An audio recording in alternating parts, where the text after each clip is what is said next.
There you go. You don't know what you're talking about. You don't know what you're talking about. Man, why is this like this? There we go. My phone had an update and it went crazy, so it's been an interesting week. Been a Dude, very long week. I'm beat. I'm the heat. Like, I know it's getting better, but the heat has just wiped me completely out. My goodness. It's like everybody in my office has like been sick or had appointments or whatever, myself included. So it's just been like a draining week where I feel like I'm we're all so far behind. It's just exhausting. Like trying to get caught up and yeah.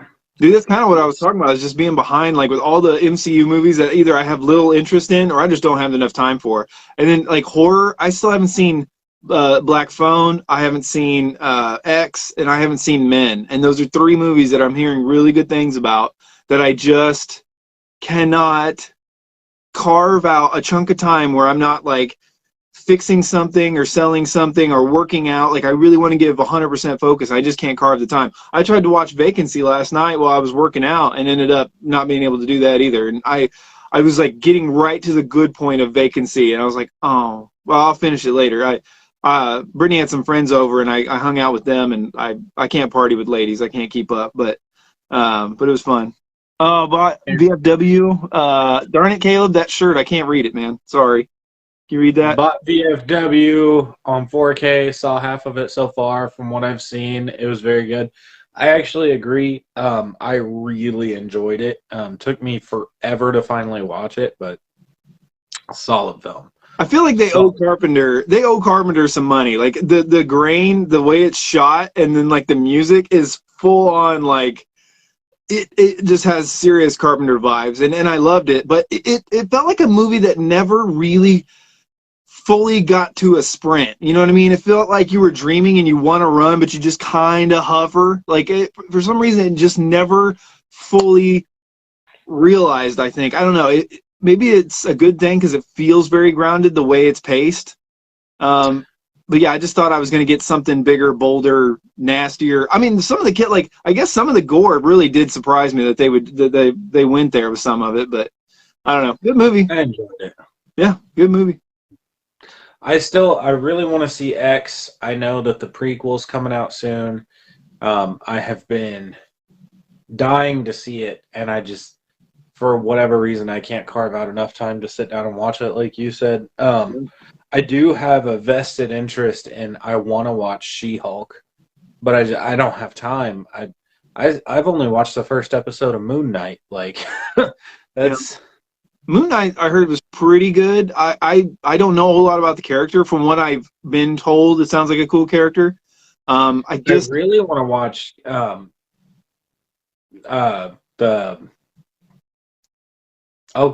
the Bucky and Captain Falcon and the Winter Soldier show, and I still haven't watched that. It's really good. It does one of my pet peeves though, where like all of a sudden physicality and gravity and realism kind of really goes out the window in certain scenes. You're like, okay, like I don't know. You kind of keep forgetting that.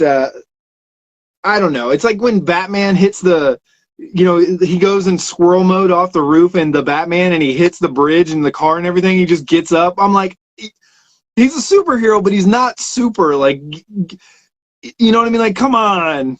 I don't know. It's just one of those things where sometimes it just feels like you guys needed to dial it down just a little bit. I don't know. I know I get hung up on that a little too much, but it goes a lot further in Falcon and the Winter Soldier. It's just like, I don't know. I really want to see it. It really is good. Honestly, lately, what I've been in the mood for is things like Mirrors, The Hitcher, Silent Hill. I've really, really, really been wanting to revisit. The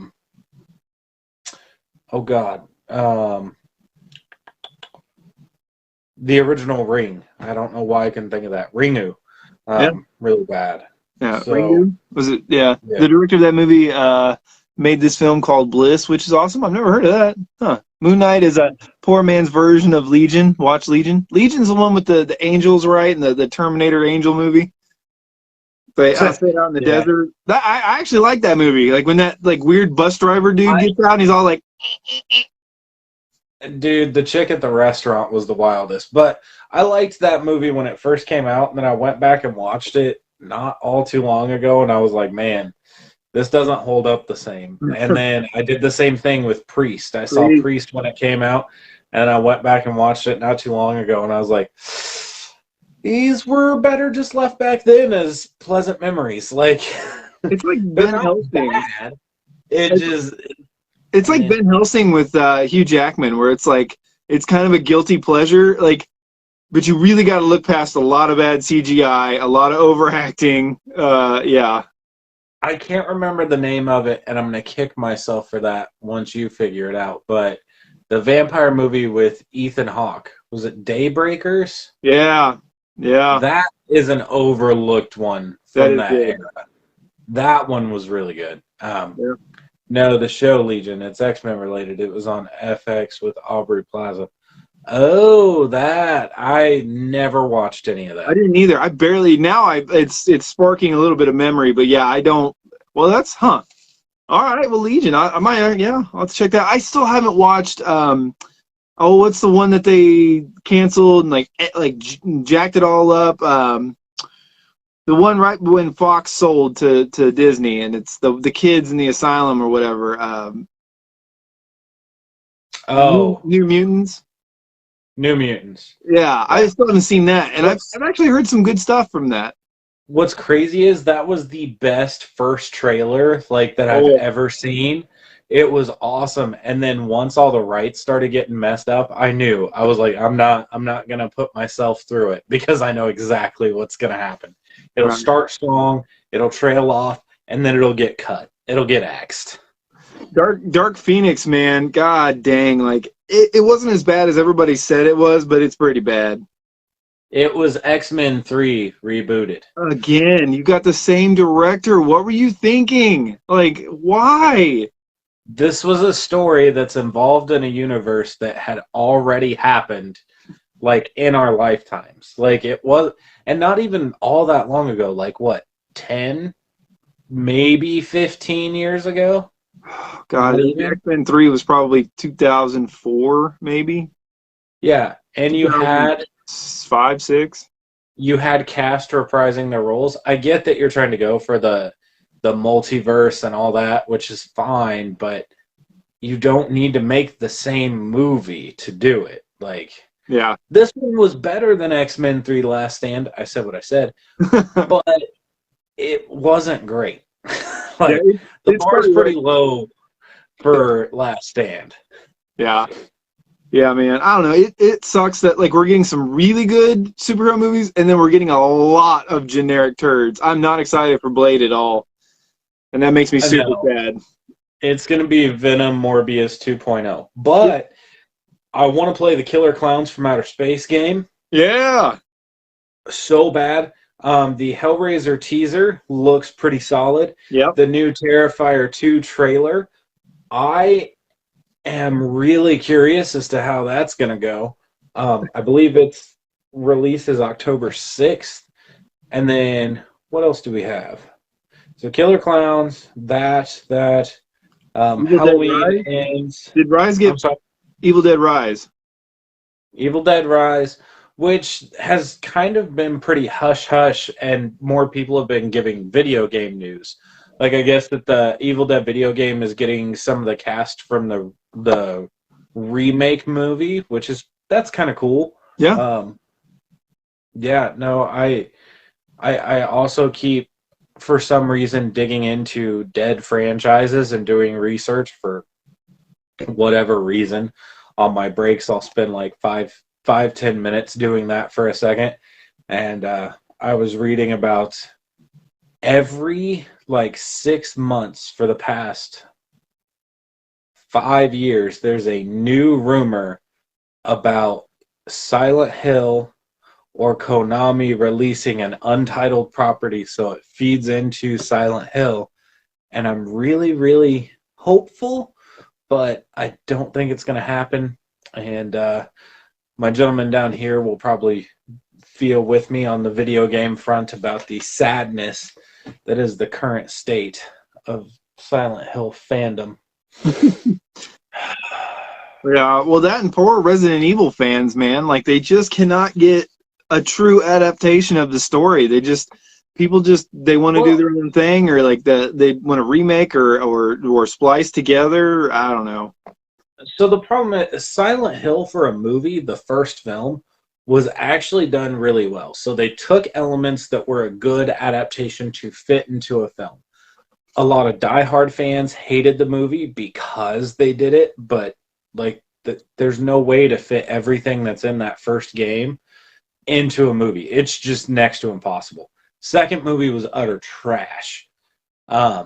Resident Evil was like, no, it was like, here's the game, and then way over there, Right. somebody was like, zombies, right? Video game?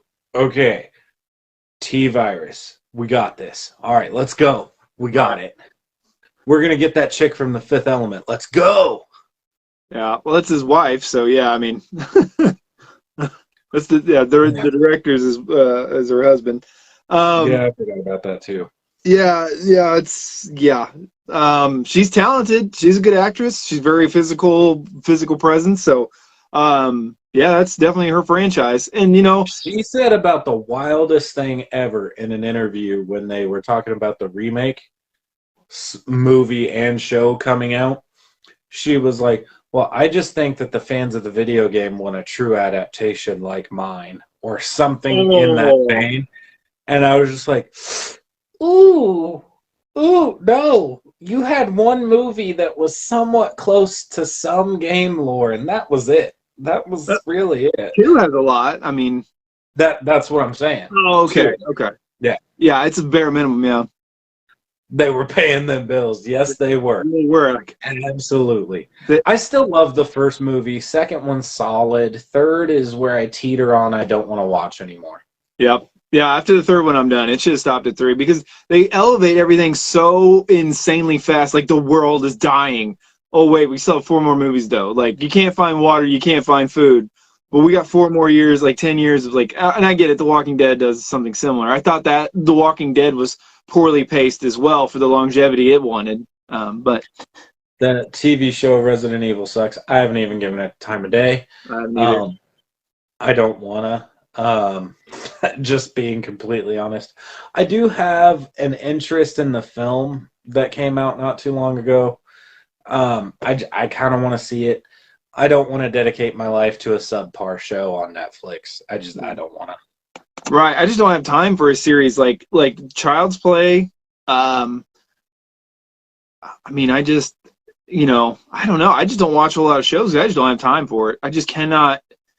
I don't know. I am rewatching Breaking Bad in the background though, like out of like since I just blasted through all of Game of Thrones, and I forgot how much I love Breaking Bad. And the last time I watched Breaking Bad, I was actually a pharmaceutical technician, so I was making drugs, and I just don't think I was in the right mindset. By the time the show wraps, I was disappointed where most of the characters ended up.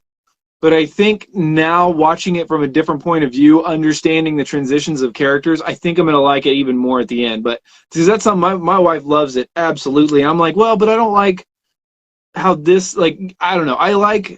It's like, okay, did you watch Sons of Anarchy, all of Sons of Anarchy? Yeah. So, for this, like, in Sons of Anarchy, there was characters that you could relate to, kind of, and then, like, they were, a complex character. There was some good, some bad. They wanted good things, but they were in a bad situation. By the end of the show, there is no good characters left. Like, everybody's a horrible turd.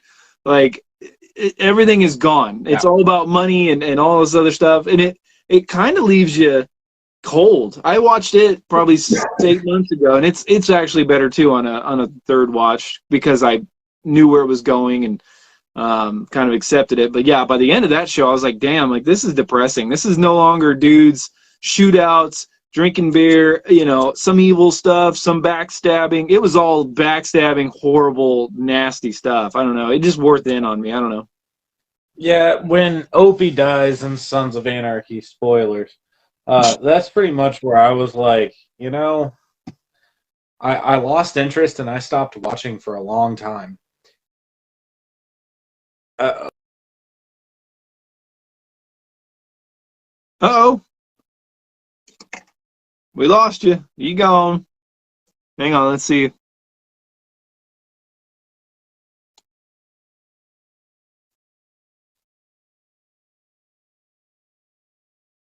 Huh. It says joining. There we go. hey, Strange. yeah, I don't know, something's wonky, Kick the router. but no, it's actually right there in the corner. Um, no, after that, it was like I didn't want to watch it. It took me forever to finish it, and the second to last episode of the whole series was one of my favorite episodes, where he's getting all of his affairs in order, and you can tell. And then the last episode takes that tonal shift. Uh, that from when Opie dies through to that, I didn't have much that I liked at all. Yeah. Did not care that much. But I that did. final two episodes were great. I did like Pope. He was a very cool villain. Like, and then his buddy that replaced him, I forget his name now, but Marcus? No, I don't remember. But he was an awesome villain too. It did have some really good villains. I will give that. But the problem was there was no heroes anymore. There was nobody to root for. No good guys. Like it was just bad guys doing things to bad guys, and it just kind of got worn out. And there was some like seriously dark stuff that went down. I was like, ooh, I don't know. But anyway, so let's go on to Halloween. This is where things get weird. We've been talking about different timelines, and now we're talking about a different thing altogether. So, 2007's Halloween, man. So, so what led to this? So, after Resurrection did poorly at the box office, they had a budget of 15 and it made 37, which is a far cry from the 75 that H2O made. And so they were sitting on it for a little while, and for the most part, Mustafa wanted to continue. He wanted a part 9. They were hearing scripts and stuff like that, and they were hearing pitches and whatnot. And then, unfortunately, in November of 2005, Mustafa Akkad and his daughter were killed in a terrorist attack, and Malik would take over creative control. So yeah, it's just a horrible turn of events for that family, and obviously, rest in peace. That sucks. Like that's super dark and just horrible, and just a terrible way to go out for just such a legendary producer, and all, it just sucks. It's pretty depressing. So Malik, he was a co-producer on Resurrection. So that's kind of, I think, from what I understand, it's his first like actual foot into the Halloween franchise directly. Anyway, so once again, he was taking pictures too. Nothing was off the table at this time.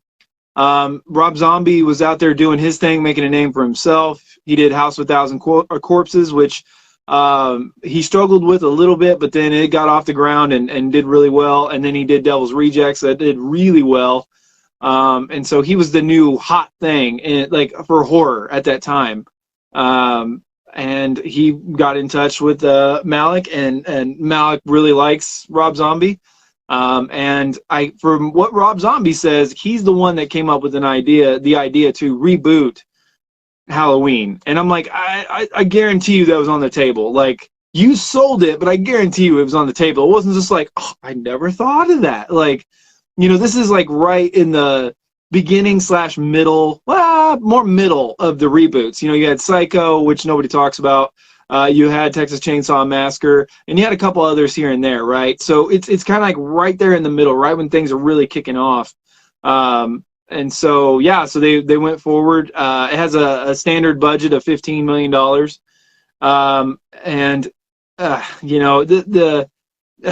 It's so funny when he called John Carpenter to tell him that he was going to direct Halloween. John Carpenter gave him, he's like, yep, gave him praises, said, go for it, make your own.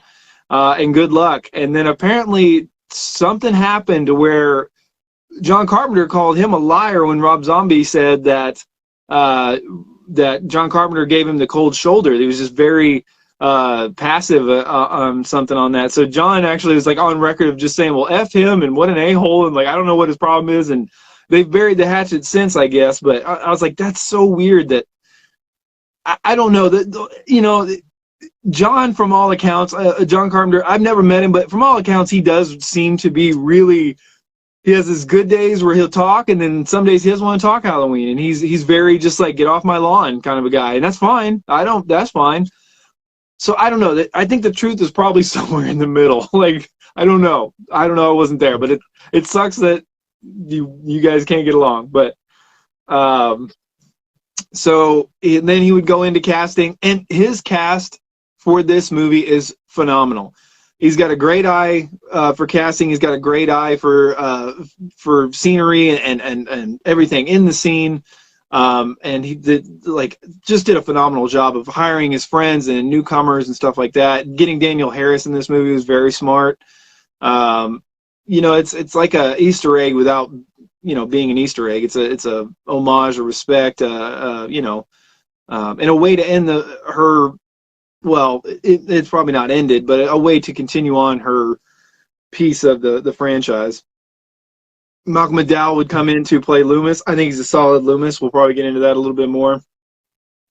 The beginning of the movie, if you ever watched the documentary, dude, like the attention to detail and what Rob Zombie had to go through with the Weinsteins and all that nonsense of like rewrites, and then like them being on him all day long and making him like watch trailers to movies so that way they could get a trailer, like all the nonsense they put him through. It sucks.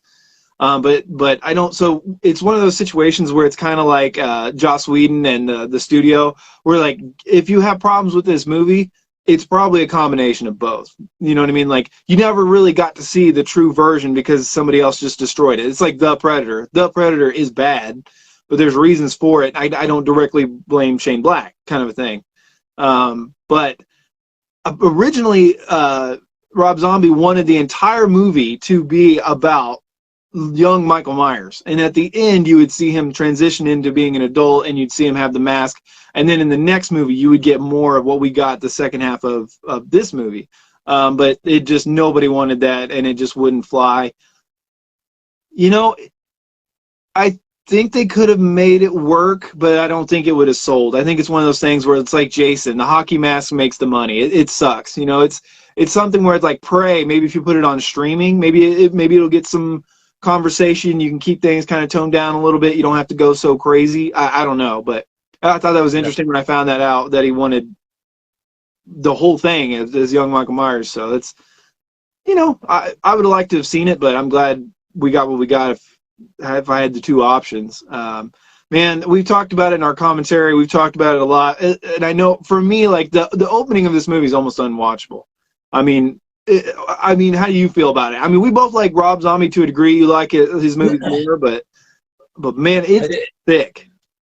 It's funny because when it first came out, I thought it was great. Like, I thought the opening, like giving him a nurture instead of nature, was an interesting approach, and you know, I took it for far more than it actually was. Which nowadays, the opening scene is just bleh to watch. Actually, it's about the time you get Michael at school that the movie starts to kick off for me. Like, yeah. That's when the movie really starts for me. Everything before is just noise. Oh, dude, it's like they snorted a line of cocaine and just started screaming at the screen and just wrecking the table, and just the most nasty profanities, like abusive, like husband / whatever he was, like, oh my lord, like as soon as this heals, I'm gonna break it on your face, like, god dang. Like, which, if you watch Devil's Rejects, if you watch House of a Thousand Corpses, watch El Super Bisto, you watch any of the other Rob Zombie films, like, that's exactly where he was going. I'm not 100% sure how in this universe Rob Zombie got his hands on Halloween and not Texas Chainsaw Massacre. I will never, ever understand it. Well, I think it's not logical. the House of a Thousand Corpses is is kind of a love letter to Texas Chainsaw Massacre. I think had he done that, he would have really been putting himself into a corner. And but I do think it would have been. I think it would have worked out a little bit better. He originally turned down Halloween. He didn't want to do that. He was like, I don't. You can't. How do you do that? And then, yeah, I don't think this would be a franchise I'd ever want to helm because the criticisms are like endless. No matter what you do to the Halloween franchise, half of the fan base is going to loathe you for it. Right. That's just it. Yeah, that's just the way it is. It's the most coveted out of all horror franchises. Like you can beat up Chucky and you can do stupid things to Chucky and people will forgive it. You can do stupid things to Freddy and people forgive it. Jason, like they'll say it's stupid, but they don't actually like. You know what I'm saying? It's a different anger. Like take Texas Chainsaw Massacre for instance. Like at this point, we know that there are two entries to be taken very, very seriously: the original and the reboot. Outside of that, there's fun to be had. Right. That's just it. They're fun, and I think with Halloween, everybody takes that story structure of the first two films so seriously and hold them in such high regard that no matter where you go from there, you're screwed. There's just, it's too grounded. It's absolutely too grounded. Real quick before we go back to 2007, what is the most fun Halloween movie? Guys, comment down below. I'm not really sure. I mean, part of me wants to say 4. Part of me wants to say 6. I don't know. What do you think is the most fun Halloween movie? I have 2 budding controversial opinions. Okay. Halloween 6 as a stereotype because I love that movie. It feels like Halloween. It takes me back to being a kid. The other is the one I'm reviewing here in a moment, Rob Zombie's Halloween 2. Okay. All right. Well, I don't know. Hang on. I think I might go with, boy, I don't know, man. Maybe H2O. I don't know. It could be 6, could be 4. I don't know. Probably 6. I'd probably go with 6 is probably the most fun. I don't know.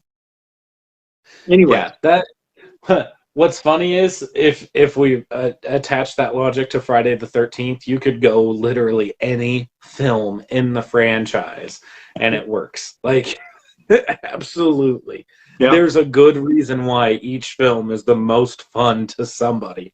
Right. But Halloween is like, if you pick 1 or 2, oh, you're very serious. Outside of that, it's like there's safe choices and absolutely not safe choices. If somebody says Halloween 5, most people in the world, right. So I don't know. I do think there's some things in Halloween Kills that are a lot of fun, like the John and John. Like I know it's silly and I know there's some issues with that scene, but I love those 2 characters. And I don't know. There's some in there. Anyway, so the opening is just William Forsythe, he is awesome. I guess he took this role without even knowing what the role was. Like Rob Zombie called him up and he's like, hey, I got a role that's just for you. Were you down to help me out? He did the same thing to Sid Haig, and he showed up and he's this nastiest. I mean, he's probably the standout like loud performance of this entire movie. Like he just like every time you cannot help but just linger on what he's saying because he's just so loud and in your face, and like I've never heard some of the vulgar nastiness that has come out of his mouth. It was hardcore. Like talking about his daughter-in-law or whatever, talking about breaking her son's face, like doing things to other women and his wife. Like it's so much. You need to see Dear Mr. Gacy, where he portrays John Wayne Gacy. Yeah, he's an underrated actor. He really is. For what he was given in Halloween, like what he had to work with, he executed it well. And I think that's why so many of us hate the intro, because it's over the top, it's too much, but it's not him that's over the top or too much. He is embodying the character and being a part of the surroundings. He did everything right. That's what's weird to say. Right. But then like the sister with like the rat, and like she's moaning to the rat thing, and like it just, and then you fast forward later to Lori and she's doing something similar with the bagel. Like it's just a lot of, like, you took something Halloween, which is prestigious and clean, and it has a little bit of hip for its time, and then you just went straight to the trailer with it. Like you took it from a nice house to the trailer, like, and put it in a vent. Like I don't know. Like, I would say somewhere towards 80 to 90% of Rob Zombie White Zombie music is affiliated with sex, drugs. Like that is the lifestyle that he has built an empire on. Like, right. So it makes sense that he would apply it to the film franchise that he was able to be a part of. But do you think they knew he was going to do like everything he's already done in this movie, or did you think they thought he was a versatile director that could still make just a good movie? Did you really think that they knew he was going to go full Rob? Because at this point, Rob Zombie had done these movies, but they stand alone in their own universes. I don't think people really knew that he was going to be the same one-trick pony in every single movie. I think they kind of knew that he brought his own cast with him. He brought his own dialogue. What I don't think that they were prepared for was his script writing. Oh, and I don't think that they were prepared for the fact that he did not want a copy and paste remake, which is why his least favorite part, he's talked about disowning Halloween from his filmography a lot, but he originally stated how much he dislikes the third and final closing act because it's copy and paste from the first Halloween due to studio intervention. Oh, see, I like the third act because it's different. Like it's the middle act that's the same. Like when he takes Lori from the house, the movie's completely different. So I think it's the shot, the style, the look that they were forcing the reshoots. It's, yeah, the middle chunk, the dialogue, but the Michael Lori, like that feels like the original so much. I don't know. I just I don't think the studio was prepared for all of Rob Zombie, but they should have also known, like it. Like, yeah, can I get a script from you before you start shooting, Rob? But he would rewrite things on the day, which is sometimes good. Like if like it's just not flowing, it's good to like, hey, how would you say this, or how do you think this character would do this? And you just mold it. That's good. But to like full on rewrite a whole bunch of junk, that's scary. Like that's not good. I mean, some films are shot literally without scripts. Speaking of which, there's one I really want to watch with the young Professor X. Wow, I just lost it. McAvoy. Yeah, McAvoy. Yeah, McAvoy. Thank you. Sorry. Yeah, where he plays a son or a dad whose child's been abducted, and he's trying to find him. He was not given a script. He was not given lines, and he just dang, ad-libbed the whole movie. But sometimes you can get good movies out of that, and I feel like that it's not uncommon to hear like an actor come in and be like, no, they wouldn't do this, so I'm not going to do this. We're going to shoot it this way. So, I also kind of get Rob Zombie not knowing exactly what he would want people to do on Halloween, because again, he wants to be true to the original without being copy and paste. So, kind of being intimidated by that. I totally get going, hey, what would you say here? What do you think your character that I've given you this much of would say in this situation? I kind of get it. Like, it's his first time on a big property. Makes sense. Yeah. Yeah, going into the beginning with the young Michael, you know, it's the kills are great. Like when we actually get started, like when Michael goes full killer mode, when he, you know, the bullies once again, the dialogue goes way too far. I mean, people are bad. Like kids would say some nasty stuff. I don't know if they're that bad, but anyway, that scene's kind of cool. I like that with the stick. And then we go, and then he eats his candy, and then he's like, "Okay, I'm done with that. Time to go to work." And he tapes William Forsythe down.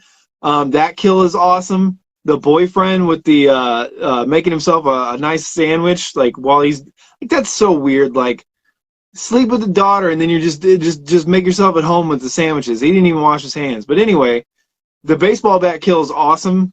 And then the upstairs kill is really cool too. I don't like the little bobblehead Michael Myers to the hallway, but the scene is intense and it lingers perfectly. So that's definitely something you got to give them.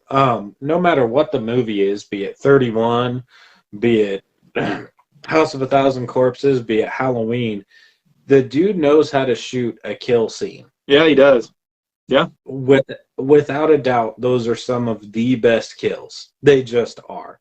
The blood, the grain to the ratio, to the music, to the color grading, the way he lingers the shot, he makes you, even if you hate the character, you feel it in the moment. Hell, that's 90% of what Devil's Rejects is about. Loathing the characters, but feeling the impact. Like, as much as I dislike liking that movie, it's brilliant to have such a duality of a film. Yeah. Like he did a great job with those kills. Yeah. Yeah. And then we fast forward to you know, Michael gets caught, sent off to the sanatorium. We got hippie Loomis coming in with the long hair. The mom is like confused and just doesn't understand. There's some weird dialogue there, like there's the scene with the nurse where he kills the nurse. Like depending on which cut you're watching, like, you know, she doesn't look anything like you. That's a cute baby. You know, like it's just a little bit over the top. Then the mom offs herself. That's super sad and sucks a lot. You know, it's, man, Danny Trejo is another one of those standouts. He does a great job for a limited time. That is the saddest death in the Halloween franchise. Oh, I was next to one that I'll talk about. Yeah. Oh. And thinking about it, those two were both done by Rob Zombie, so that's interesting. Yeah, that I was good to you, Mike. I remember being in theaters going, "No, not him, not him." Yeah, like that was a big deal. Another good kill, another good, like the lingering there, like, and then Michael's like taking his head out and like enjoying it just a little bit. Like there's some really good subtle stuff when you let it breathe a little bit, and he's really good at that, like you said. So that's super sad. The escape scene, both of them are super dumb. Both of them are super dumb. Loomis is like, "I can't do it anymore, Michael. You're like my best friend. How sad is that?" And then he's like, "Well, okay, I'm gonna leave now." During a transport, he's got huge chains on him. He just snaps the chains and kills them, which is better than the other one, which is two dudes, again, Rob Zombie, going into his cell, because you'd go into a 6'7" dude's cell or however tall he is, and you would assault a lady right there next to him. Like, obviously you would do that right next to a giant, insane person. Like, it's just so stupid. And then so it's not Michael being protective of her, it's protective of his crap. They started touching the masks, and that's what sets him off, which I get that, and that's fine, but it's just so dumb. It's so dumb. I don't want to ever watch the director's cut. It's terrible. It's just more Rob Zombie. It just really is more Rob Zombie. It's everything I don't want. So we get the escape, but from the escape, we go to another awesome kill with Joe Grizzly, and another character that gets a limited amount of screen time, but you just are captivated by their acting, dude. Like, he just, you've always met those dudes. It's like Randy Savage, like Macho Man. It's just like, oh, I just got a new paint job. Don't scratch her. And I got a Taco Supreme talking back at me. Gonna be a minute. Like, it just, I Yeah. love it so much. And then the fact that they actually destroyed a bathroom and they actually fought, and Tyler Mane got actually really, like, well, somewhat injured. They were talking about on the fight scene, Tyler Mane kept slipping in his slippers, so they had to get some glue and glue his slippers down to the floor so that way he could get some traction. And it's just such a good scene right there, man, dude. And I love that orange mask. I will say, like, I love that orange mask. All the other masks are really cool. They originally intended those masks to be different characteristics of Myers, how he was feeling, and then eventually he would just go to one mask because he was losing feeling, and then he would go into the Michael Myers mask, the shape, and become completely emotionless. So I mean, from there, like we get Laurie and we get the parents and all that, and like once it starts going down, there's still some nice shots with Michael in the background, kind of lurking. He's still really subtle for being such a big Myers. Like, it's kind of impressive that for as much of a tank as he is in this movie, he's still pretty sly. Yeah. I would say it's the only time that I felt like this Myers was too big, and I know a lot of people have an issue with the 7-foot, 290-pound Michael Myers. I'm not one of them. The only scene that it really bugged me is actually when he grabs that chunk of wood and he's going to go like stab the ceilings to try and get to Laurie. And he puts it in his hand like a baseball bat, like it's an action movie. Yeah. Like, that scene is the only scene that I have an issue with how it's shot, because it totally looks like it belongs in like a Chuck Norris film instead of a Halloween film. Yeah, like, I it's actually just the love way that. he's like, gotcha.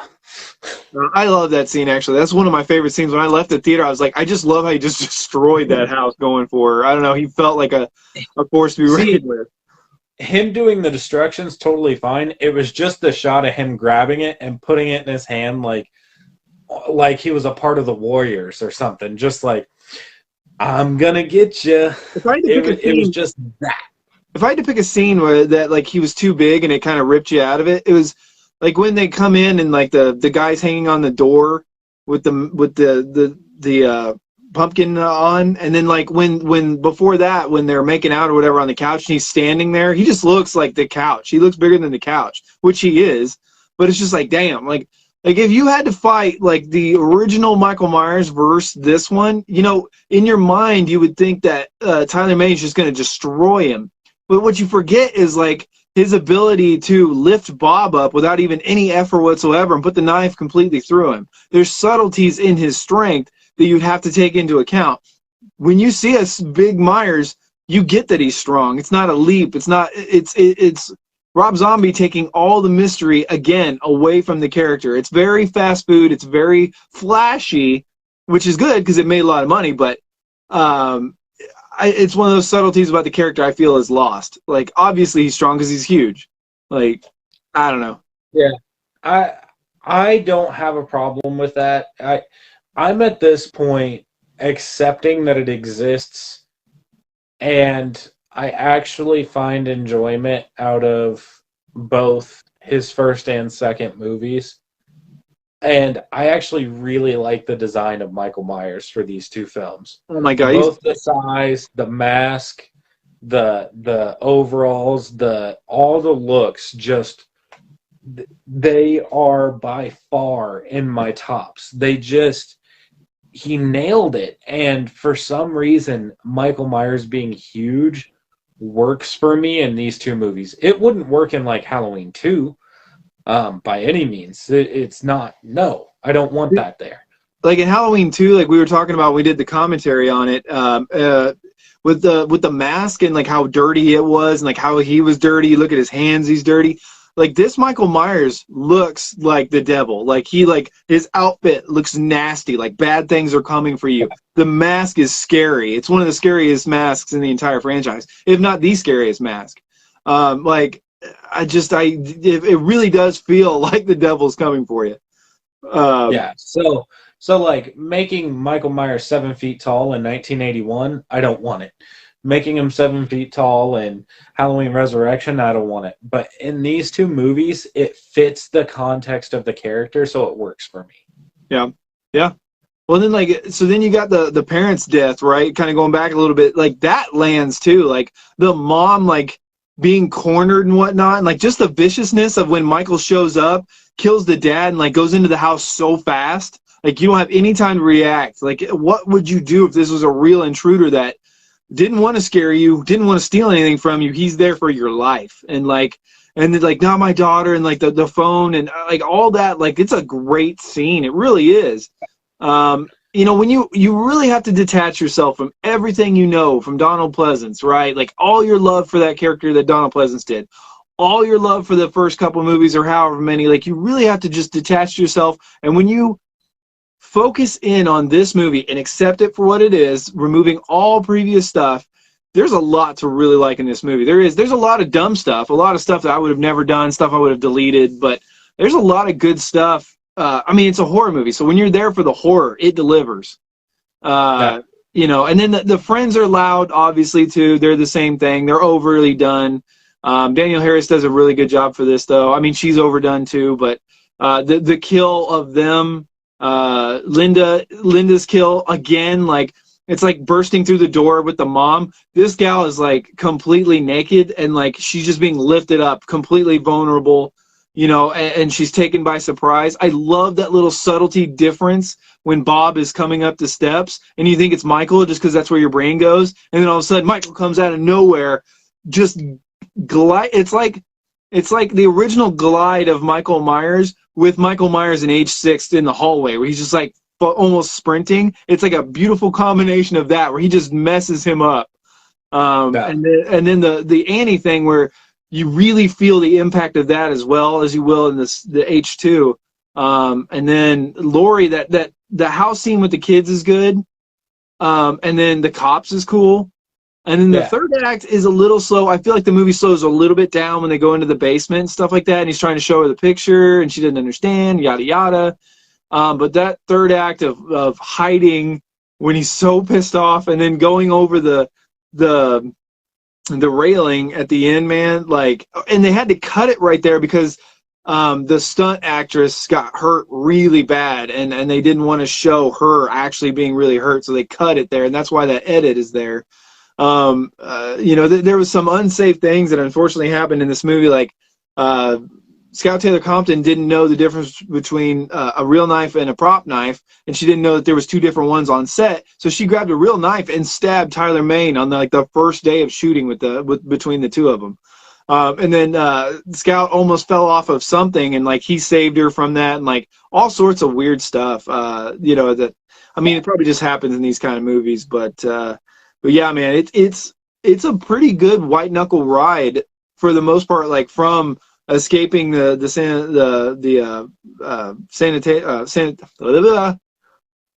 me out.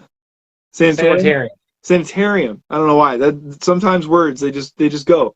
It's pretty solid. That I almost always fast forward that first 30 minutes.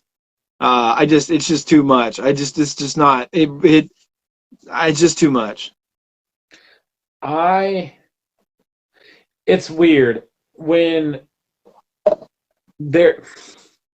what's the right way to say it?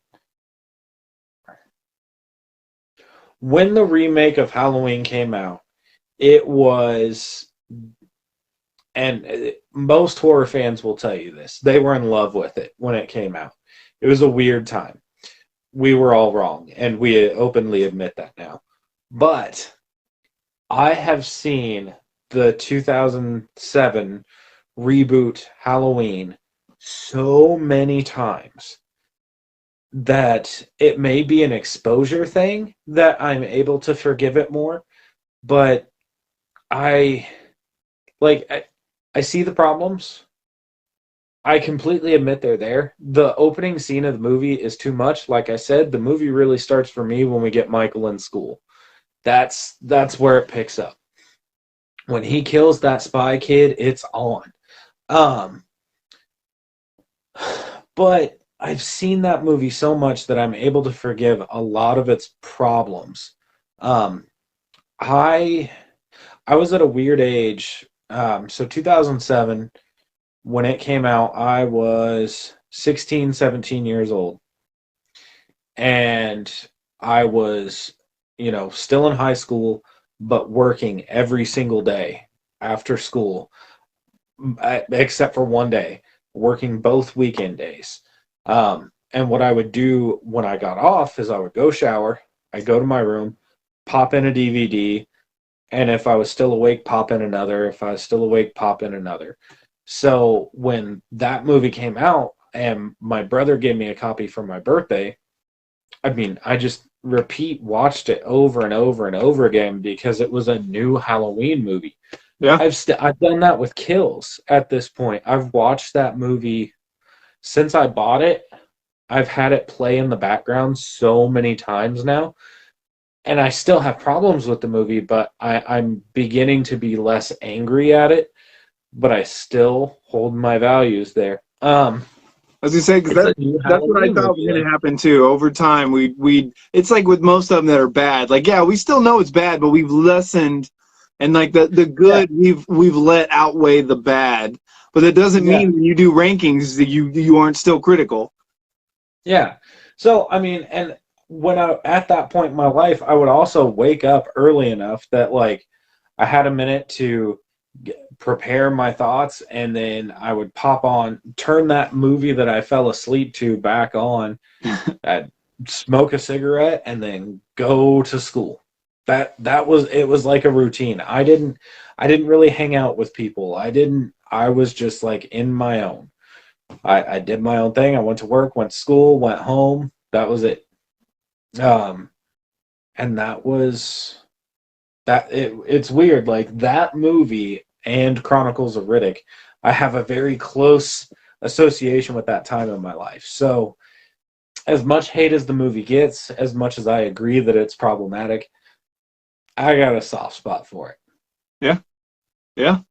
It's definitely like you said, man, like when this came out, it blew me away. Like I was just like, that's how you do a remake. Like you just take everything the original did and you turn it up to 10, turn it up to 11. Oops. Yeah. My bad. But I've always loved the 2009 Friday the 13th, and that has never changed. Never changed. I disliked that when it came out, and now I think it's, depending on the day, first or second best. Oh, dude, it's so good. I just still have never heard a good argument why people don't like it. The only thing I've heard somebody say is they didn't like the 7-foot Japanese sword that he's basically carrying around. That the machete is just massive. It's like a third leg. Like it's just like it just doesn't need to be that big. That's what she said. But I don't know. I was like, okay, Freddy versus Jason wasn't exactly a small machete. Which one? Freddy versus Jason. Yeah. But I think Freddy vs. Jason wasn't serious, obviously. Like this movie was supposed to be more serious. I think that's where the big kind of disconnect came in. But yeah, man, I think that's it for Halloween. Unless you got anything else, Brad Dourif. We didn't really talk about. Brad Dourif is awesome in this movie. Brad Dourif is a key element to the movie I'm about to talk about. Right. Malcolm McDowell is, in my opinion, Malcolm McDowell in this movie, taking all your like biases aside, like try to just see that first movie and then this movie. I think Malcolm McDowell does just as good of a job as Donald Pleasence. He has more scenes, more time to chew on, and he seems just as invested in what's going on. So yeah, I have nothing bad to say about him in this movie. Scout Taylor Compton, I always thought she was okay. Danielle Harris kind of stood out the most to me. I just felt like I knew more about her. I could relate to her more. I don't know. She just seemed like more of a normal girl. The other two gals just seemed kind of blah to me. I don't know why, but yeah, I mean, I think Scout does a good job in this movie. I think she does an even better job acting in the next movie. Yeah. Yep. No, I'm with you. So I guess that gets us to Halloween 2. Burn it down. The interesting thing about Halloween 2007 is the ending She shoots him in the face and screams. Blood. Yeah. Yeah, just blood. It's over. She shot him in the head. It's done. After all the studio meddling, Rob Zombie said, I don't want to come back, so I'm killing him. We're going to kill him first movie. We're done. That's it. That was horrible. That was a terrible experience. I don't want to do it again. Cool. Well, it was successful. So the studio wants a sequel. They said, we can do it with you or we can do it without you. And he was like, okay. I'll do it. He claims that it was because he didn't want other people touching his things. I think it was really because it came with a paycheck. And let's be honest, if somebody walked up to you and was like, here's X million dollars to write and direct a Halloween film, will you do it? You would say yes. Well, I think at the time, I think he'd said at the time when the first Halloween movie was being directed that he might stop doing tours because he really wanted to be a director and he really was like into it. And then, Halloween just kind of crushed all of his hopes and dreams. Yeah, but like you said, it was successful. It was at the time the highest grossing Halloween movie. Now, if you do inflation from the original movie, it's not. But you know what I'm saying? Like the first movie made $70 million. The 2007 made $80 million. So you had Resurrection making 37, and then you have this one making 80. You're making a sequel, like. Yeah. So I still remember watching some of the commentary and some of the specials and behind the scenes when Halloween 2 was being made and came out and all that. And one of the things Rob Zombie said is, I shot him in the head. He's dead. He opens with that, how do I bring him back? So, suspension of disbelief. It's a cheek shot. That's really it. Or, maybe it missed things and went through the cheekbone and up through the temple without hitting the brain. You don't know. It just is. It happened. We're okay with it. So you get that, which that's already starting off on the bad foot when the director's like, I don't want to do it. Okay, I'll do it because I don't want you to mess it up.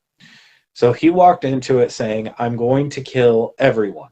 That was his thing. He wanted to make sure there could not be a Halloween 3. That was his goal. He walked in to write the film and direct it, and his goal was to make sure there could not be a third entry. He walked in angry. You can feel it. And what's weird is it worked in favor. Okay, so this is not a fan favorite film by any means. But if you sit back and you take that mindset, it actually works for the movie. The ending is so permanent of this movie that you cannot sequel it, which we'll get there when we get to Halloween 2018. Bro, I've read a lot. Bro, you cut off Michael's head and brought him back. You shot him in the eyeballs and blew him up and brought him back. But this is a different set of rules. You shot him in the face and brought him back. Yes, he did one suspension of disbelief and was like, other than that, he's just a giant. It's weird. But he's not supernatural in these movies. He's just a hulking force. There's some weird dream stuff, but it's more like somebody did some meth on the set. We'll get to that. There's a psychological connection between him and Laurie, and there's that stupid white horse. He's supernatural. I got to go supernatural. You put some stupid elements in this movie that makes me think he's supernatural. I don't think he's supernatural. I think it's a fever dream. That's exactly what I'm saying. Yeah, I don't necessarily think that Halloween 2 may not have actually happened. It may have. It's kind of debatable at this point. You saw how messed up Laurie was. You saw Michael get shot in the head. There's a good to fair chance that this is not real. This is a figment. But Zombie's never given that any credibility as far as I know. I haven't watched everything.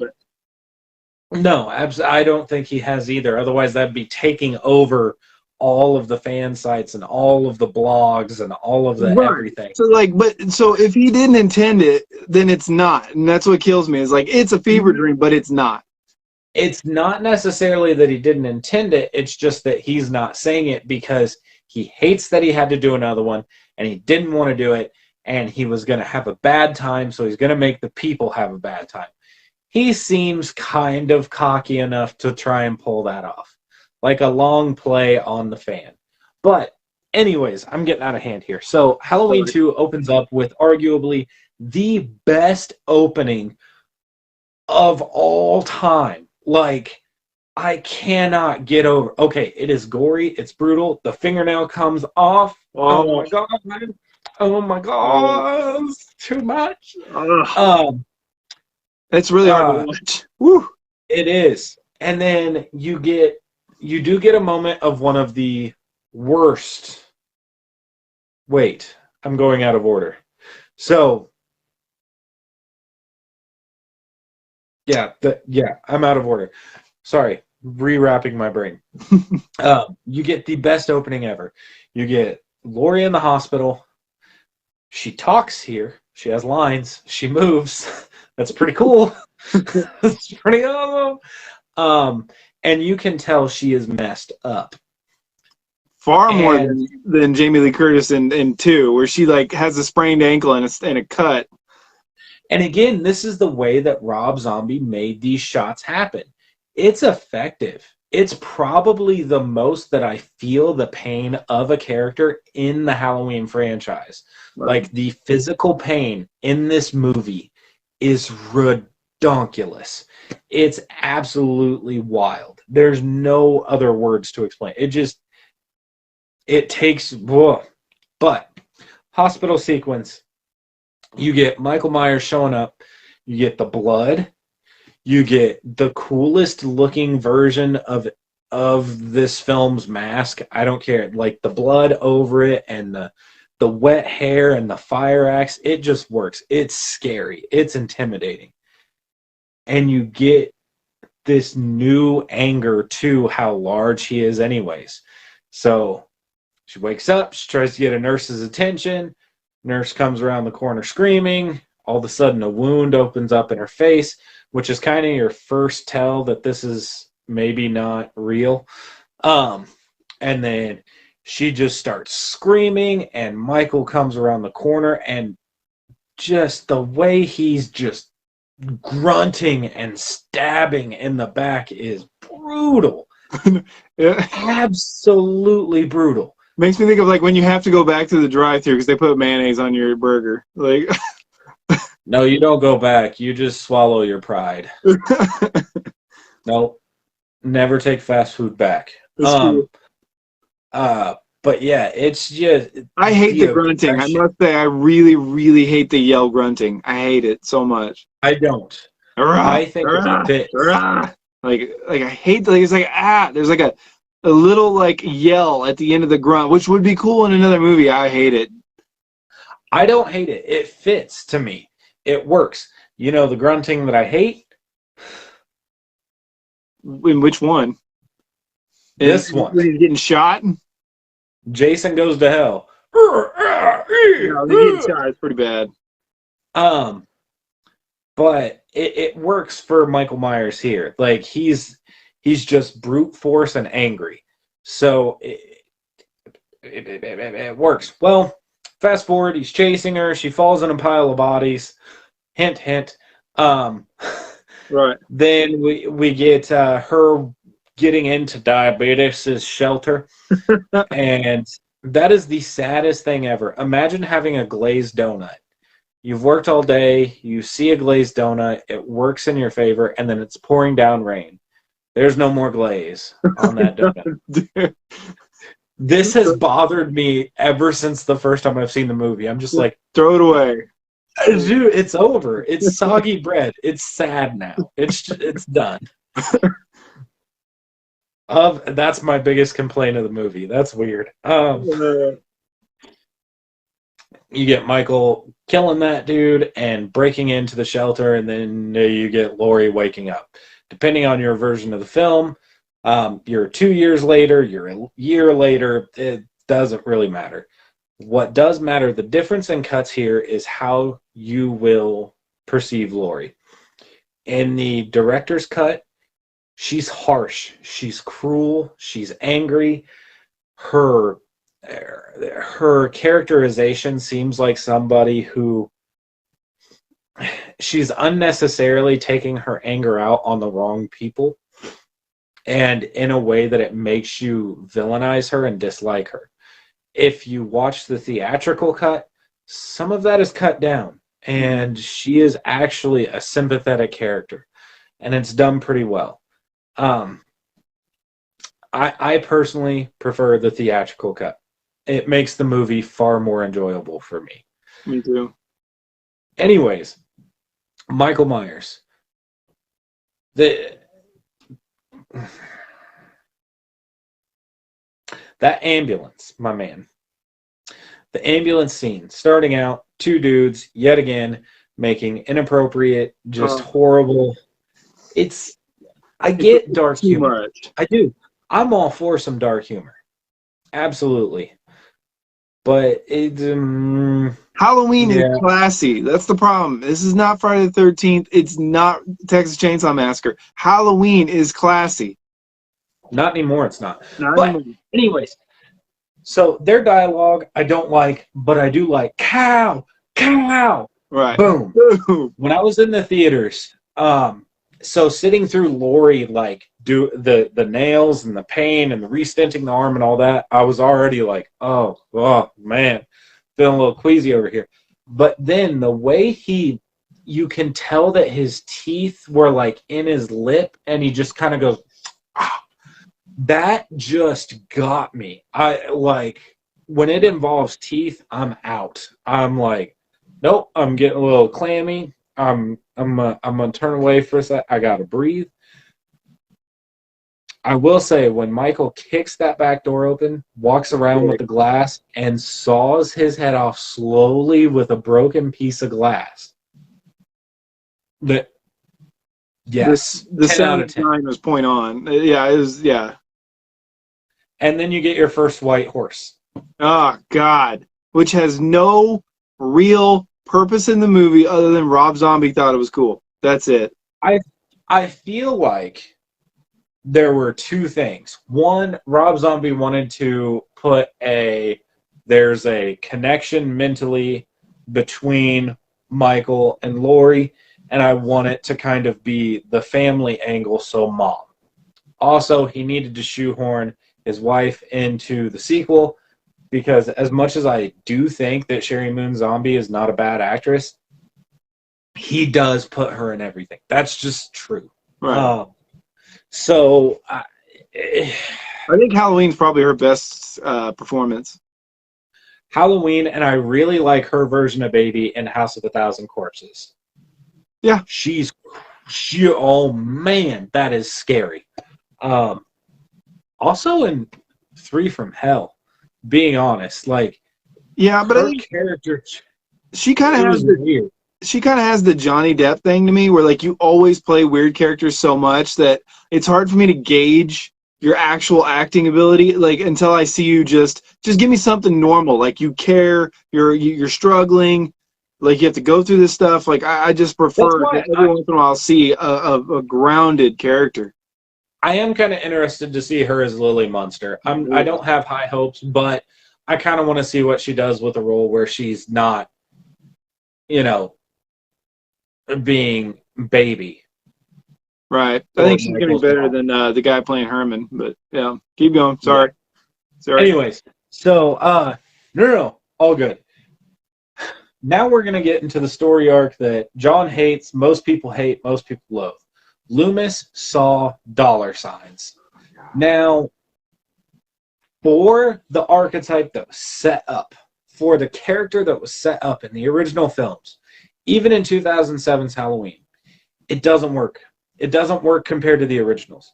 However, in this world, in this grounded reality of I see a way to make a crap ton of money, even at the expense of myself and others, we do it all the time in this country, in this world.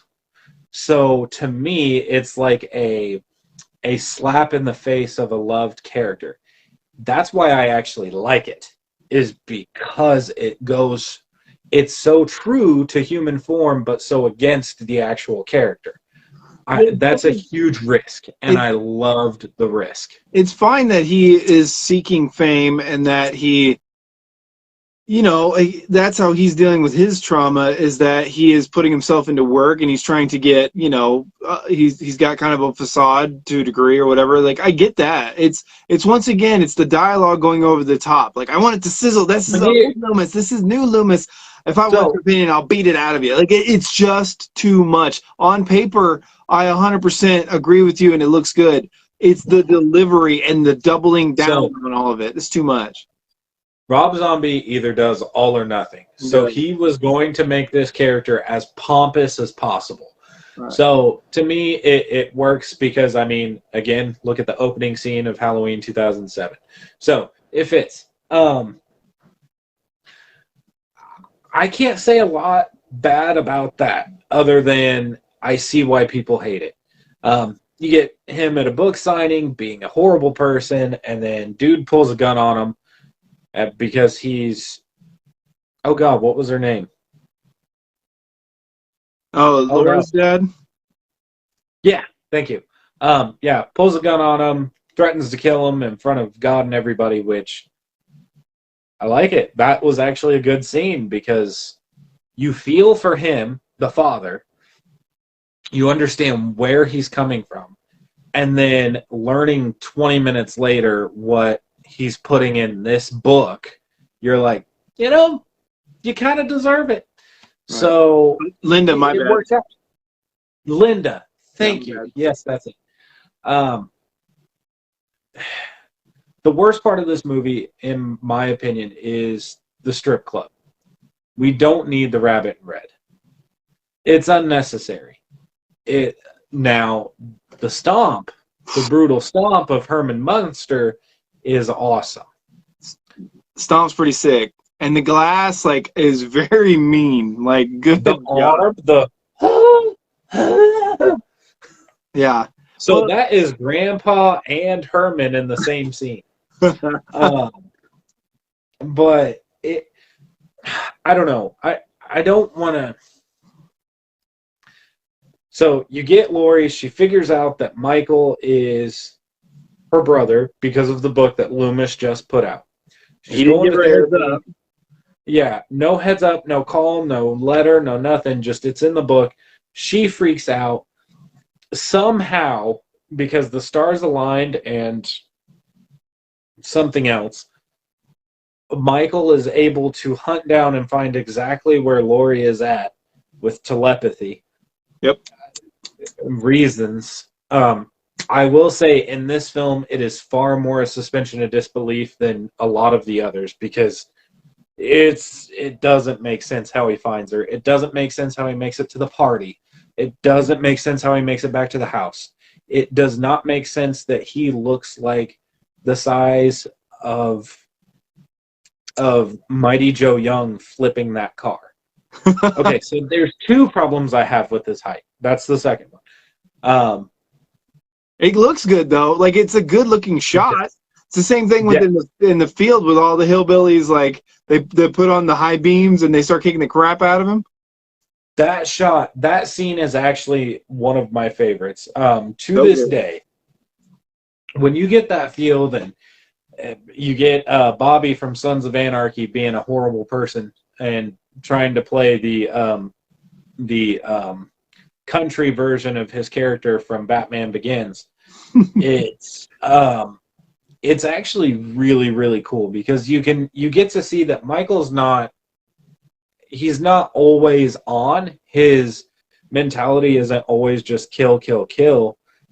There is something that switches off and on for him. He keeps the mask, but he takes it off because logically, you are out in the open. You are trying to survive. If people see the white mask, they're going to know, oh, that's you. So it's better to just let it all out, kind of look homeless, just live that life. They come up on him, start beating the crap out of him, snaps, puts on the mask, and proceeds to ruin everybody's day, including the dog, which that's a little rude. He was hungry. Which gets me to Brad Dourif eating pizza in a way I never thought I would ever see. That was a little much. But Brad Dourif is the peak of this movie. He really is. Loomis is horrible. Laurie, depending on which version you watch, is terrible. Annie isn't given as much time on the screen, sadly. Other forgettable characters. Yeah, many other forgettable characters. But when you get, I lost his name now, Brackett. When you get Sheriff Brackett, it's a peak. Absolutely every time. He has probably the best acting in the director's cut. That when Michael finally hunts him down, starts killing people in their house, Annie is the first person. And once Sheriff Brackett happens to come upon his daughter again for the second time, being brutalized, but this time murdered, seeing the way he breaks down, that is probably the most impactful death in the Halloween franchise throughout. Yeah, I think you're right. Yeah, it sticks with me. It absolutely sticks with me. Like, it makes you feel for the character. You get the little clip backs of like a family video, which of course is a little bit on the nose, but somehow it works for the movie. If this was like Halloween 2018, that wouldn't work. I don't know. I love the Brutal Myers here. Somehow, some way, Loomis decides that he needs to be a better person after hanging out with Weird Al. God. And he realizes Michael what a gets joke Laurie. he is. Yeah. Michael finally gets Laurie.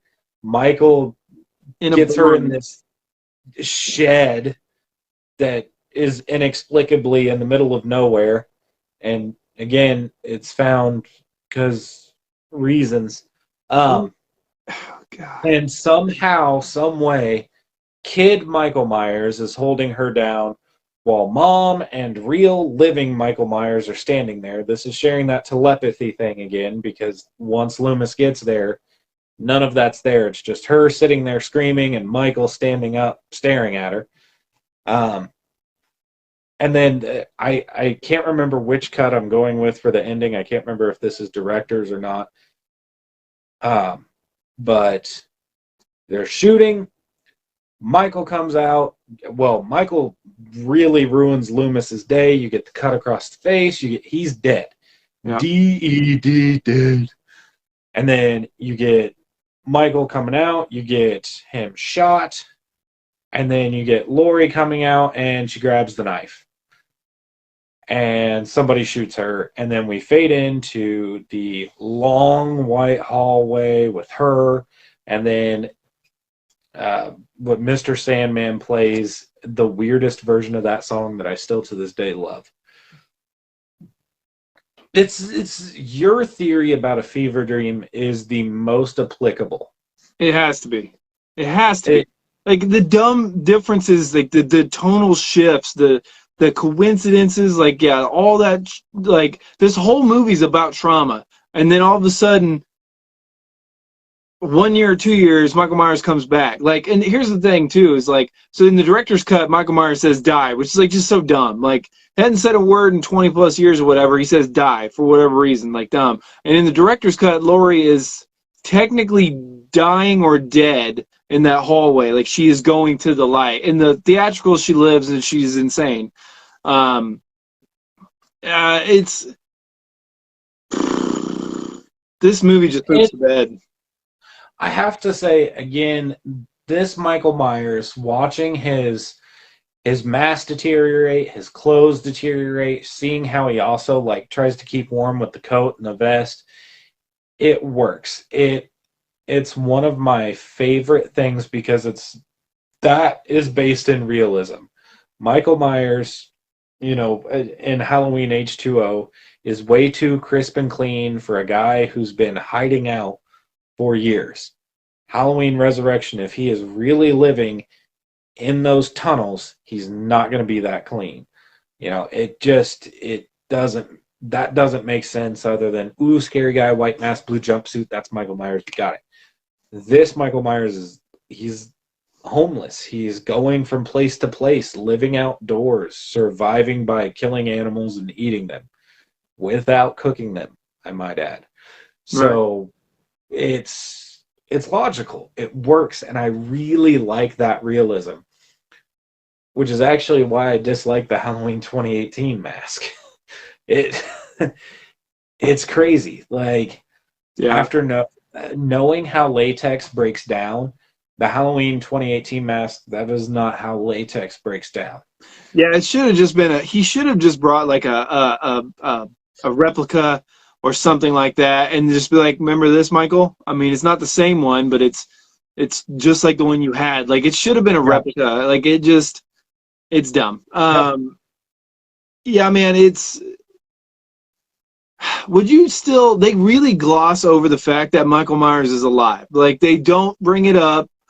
Like, would you really still be living? Like, if you were having that much trauma, like if you're having that much of a hard time, would you still be living in the same town? Like, if you were out on the loose on Halloween night, would you not be like?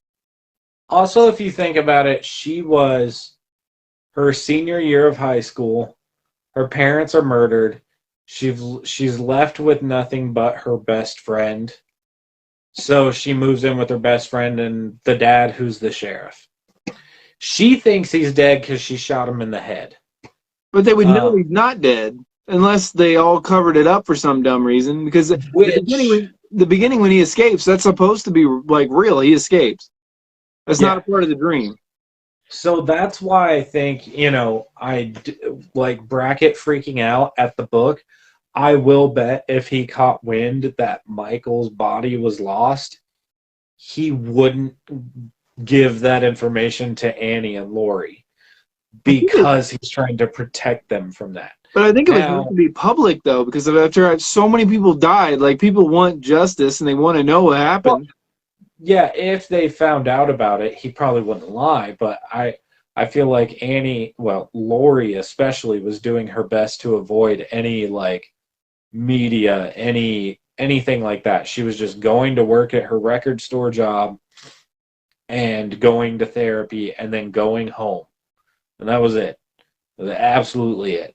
So I could see it. I mean, the way that they play it is the first time that she really dives into more about what happened that night is when she picks up Loomis's second book.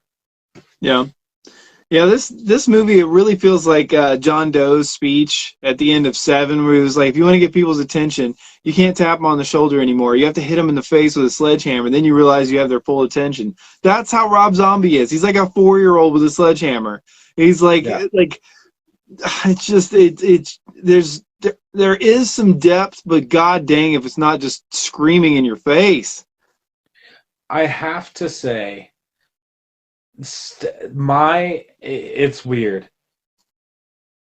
I get it. I understand it. I know why people dislike this movie, but it took so many risks that it is one of the films that I replay more often, especially now that I got the theatrical cut.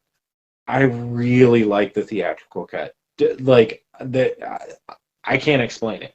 When I had the director's cut, it was far less often that I watched it, and I watched it for specific shots. With the theatrical cut, I actually watched the movie for the movie. Like, it's different. It works. Like, I do get why Laurie's characterization technically works for the director's cut as well, but it's really hard to get through that movie when you have nobody to bat for other than Sheriff Brackett. Right. And I think it actually works better for her character in the director's cut, just because it feels like something that somebody would do is they would just lash out at everybody, especially when you see your friend who almost died who has scars on her face.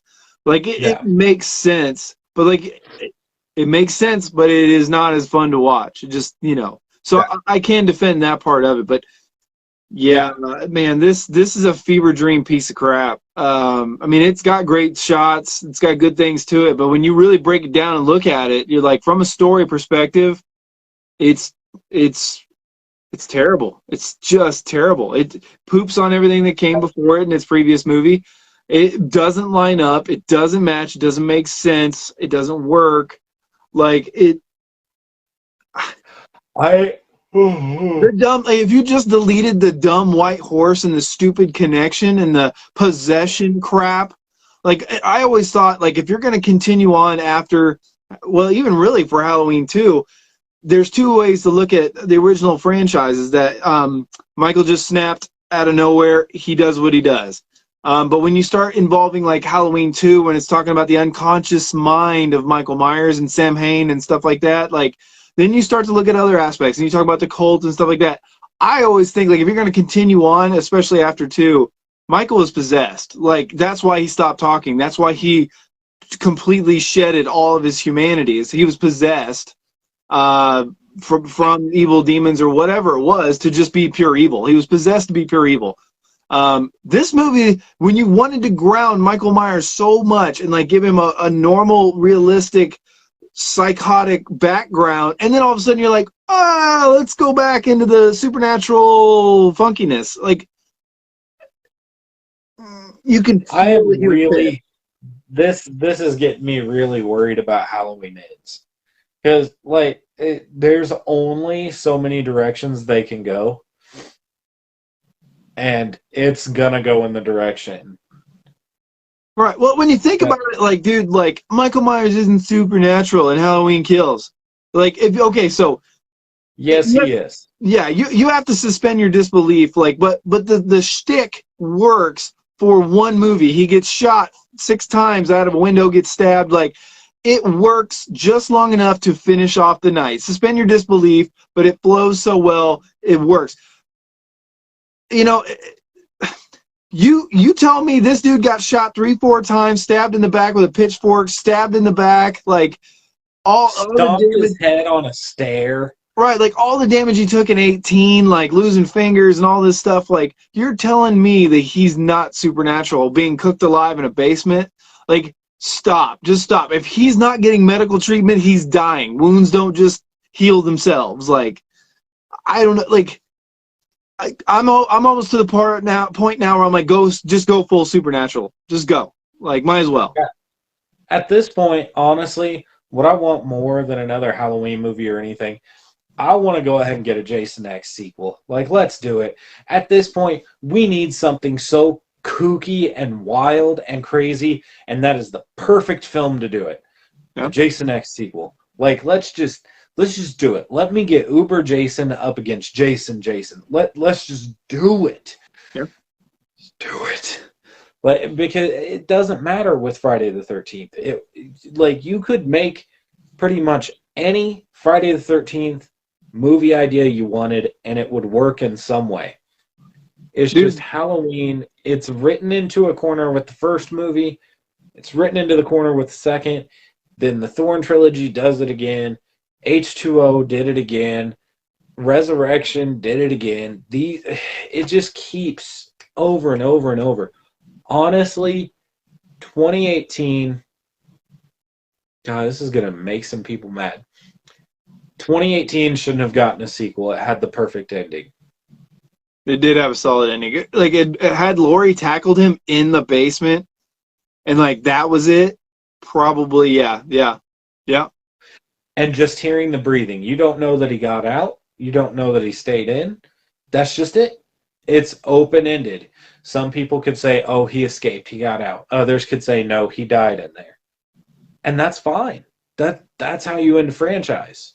That works. Yeah. But I think we're going to over-explain an ends. They're going to hit you in the face with some sort of weird fact about the tower that nobody cares about. And then it's going to be rolling credits. Yeah. I think it's going to be very anticlimactic. I just like now we've seen Michael Myers, the physicality and what he can do. There is no real reason why he should like struggle with Laurie at all. Like there's just not. Like I I bought it a little bit in 18 because it was very brief. Like there wasn't a whole lot. There was that one little skirmish upstairs. Um, Yeah. I bought it enough, but really, like, Allison's not doing anything. Nothing. I don't care what you come with, what you're prepared with. If you don't come with a rocket launcher, you don't stand a chance. Same thing with Laurie. And, With anybody in this there. and the reason that 2018 worked for me, it really was that Michael wasn't looking for Laurie. He was literally thrown in her path. Love it. Love it. That works. But at this point, we're regurgitating the same movie, but just deleting the familial bloodline. That it, I still love that meme where dude went to see Nope and he yelled out, "What's this dude's problem with Laurie?" Like, That's awesome. that's great. So it just, I don't know. It's funny because I am happy to be in a position to complain about too much rather than too little. So Right. take my complaint as a positive, believe it or not. Like, you know how badly I want other franchises to get the hint to make movies that I can complain about? Like, in a good way. So, like, I want a movie that's inserted as good as Halloween 2018. I don't want Terminator Genesis and Terminator Dark Fate. I don't want The Predator. I do want Prey. I don't want, the Nightmare on Elm Street reboot. I'll take Wes Craven's New Nightmare. But I don't. I want this stuff to come back in a good way. I'm really hopeful for Hellraiser. I am hopeful for Evil Dead, but I'm cautiously kind of staying away from it like I did with the reboot and hoping that works in my favor. Yeah, it's going back to theaters, so that's good. Because I don't know, man. Like, here's my thing. My little 2 cents on stuff going to the theaters versus streaming. Now having kids, it's hard for me to go to the theater, but I like theaters are in as far as I know, theaters are still in kind of a rocky situation, and I don't want them to go away. I don't want them to have to jack up prices either because they're losing to streaming. I'm happy for streaming because it's easier for me to just watch a movie when I get the chance. There's nothing, theaters are about the experience. I just don't want to lose that. So it's a weird give and take on. I just don't want people to get. People are very comfortable with what's easiest, what's most convenient, and if you start to shift, I mean, I don't know, it just makes me nervous. Like I want things to stay in the theater as much as possible. I think there's also there are movies that I am totally okay with the first time I see them, watching them on my TV at home. There are other movies that I would love to have the theatrical experience. I won't lie, I wish I could have seen Prey in theaters. Prey was meant for the theater with those wide shots, man. Like, it was meant for the theaters. It was beautiful. That environment soaks you in, and seeing it in a theater with the surround sound would have been wow. Right. I wanted to see Nope in theaters, but here we are. It's going to hit streaming in a couple weeks, which means there's going to be 1 or 2 theaters playing it at like 2:30 in the afternoon on a Tuesday, and I got to work. So right, it sucks. But I'm I didn't go see Thor: Love and Thunder. I know it's coming out on Disney Plus here, I think, in a few weeks. I will be watching it the day it comes out for that. I have no interest. I wanted to see it in theaters just because, the only other Marvel Cinematic Universe film that I haven't seen in theaters was Thor: Dark World. And the only reason I did that is because I was so broke at the time that we couldn't afford to go to a movie. And so, it was kind of like my wife and I's relationship, just our whole relationship, we went to every single Marvel movie. It was like a goal. Apparently, Thor broke the goal. We just watched Dark World 2 weeks ago, something like that. Of course, Brittany passed out like 20 minutes into it. She's like, "Hey, let's watch the new Thor movie." It wasn't on. She thought the new Thor movie was on Disney Plus, but dude, it's not a great it doesn't captivate you throughout the whole thing. It just doesn't wow you. But I'm here to tell you, it's 10 times better than Ragnarok. It's actually taken serious. It has some heart to it with the dad, with the mom, with the brother angle. Like there actually is like a bit of romance in it. The comedy's there a little bit. Like the villain is weak sauce. But I just don't understand everybody's hate for that movie when you love the annoying, stupid humor of Ragnarok. I just don't understand. I will never understand it. But anyway. What's funny is before Ragnarok, you used to rag on Dark World quite a bit. No, I always thought it was okay. I mean, I get it that it doesn't wow people and that the villain's weak sauce, but it's a dud of a Marvel movie, but it's not offensive. But anyway, so what would you rate 2007's Halloween? Ooh. Man. If the original 78 is a 10, what do you give 2007 Halloween?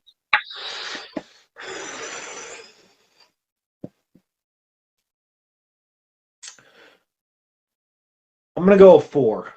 Oh, snap. Oh, my God.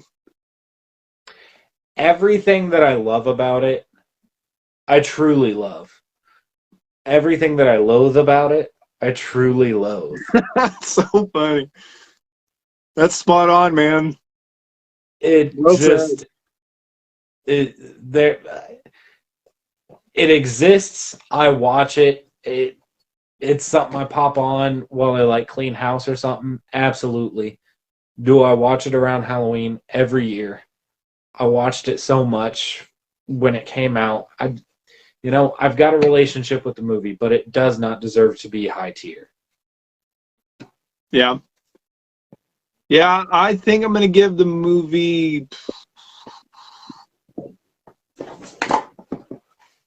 I don't know. I think I'm going to give it a generous... Man, I don't know.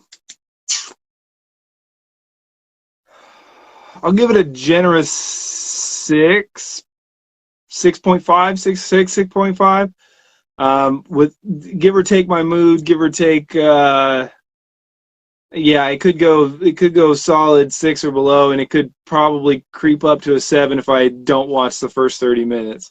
It could fluctuate pretty good there. It's the good is good and the bad is bad. Yeah, I mean, that's fair. I could, if I'm having a day where I really want to watch it, I could probably give it a 6. But honestly, like when I sit down and think about it, it just 4. Yeah. Yeah. All right, man. 2009's Halloween 2.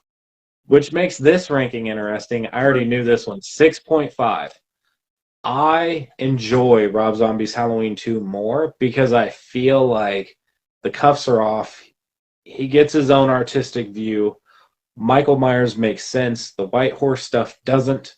The rest of the movie works better for me than Halloween 2007 does. It's its own unique experience. It sets alone. And again, when I said this would be one of my favorite fun movies, I absolutely mean it. I enjoy the movie. I really enjoy Rob Zombie's Halloween 2, and I know I'm the odd man out on that. That's fine. That's cool. Yeah, I think I'm going to give it probably a 3.5 or a 4. I don't like any of the characters other than Brad Dourif and Michael. For what I don't like what they do with them, Tyler Mane still does a good job as being creepy Michael Myers when you see him. Dude, it's the fever dreams. It's the connection. He's eating a dog. She can taste it. I don't understand. Young Kid Myers is holding her down. Like, you know, Sherry Moon Zombie's in there talking to him, the white horse, like the just again, so much dialogue I don't like. But I mean, really, had it just been tightened up and you got rid of the supernatural crap, movie would probably go up to maybe. Well, and Loomis, dude, Loomis is just treated so like. I love him in the first movie, hate him in this movie so much. I know you're supposed to, but man, did you just backhand that character? Yeah, it's pretty bad. The best Rob Zombie films are the Cole edits. Yeah, dude, Cole edits. A good call on that one, Jabari, man. Like deleting what most people hate, like 95% of what most people hate, deleting that really does help the movies. And not just that, but also adding in the original score. Right. Yeah, they say they didn't put it in Halloween 2's until the very end because it didn't fit the movie. And I was like, yeah, that's probably a problem. Yeah, that makes sense. Like, if it's because it's not a Halloween movie. Like, it's not Michael Myers anymore. This is like Jason or like some other dude that just happens to be called Michael Myers. Like just what is happening? This movie's so bad.